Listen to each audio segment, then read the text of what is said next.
इतक्या सुंदर माऊलीला आषाढी एकादशीचा नैवेद्य पण तसाच सात्विक हवा नाही का? गप्पा केसरबागच्या आजच्या एपिसोडमध्ये आपण अशीच एक करायला अतिशय सोपी आणि सात्विक रेसिपी बघूया, काकडीची साबुदाण्याची खिचडी। साहित्य पाहूयात।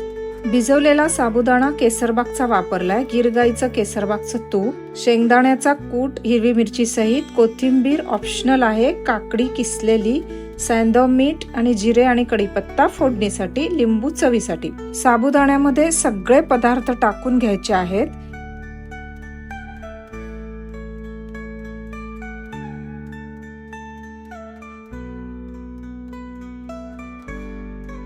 एक चमचा खांडसरी साखर पण टाकूया, नीट मिक्स करून घ्यायचंय।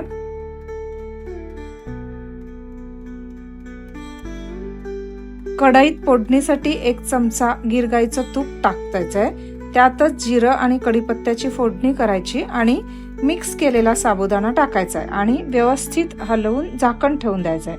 5 मिनिटं वाफवली की तयार झाली तुमची काकडीची साबुदाणा खिचडी आणि गरम गरम कोथिंबीर पेरून सर्व करायची आहे।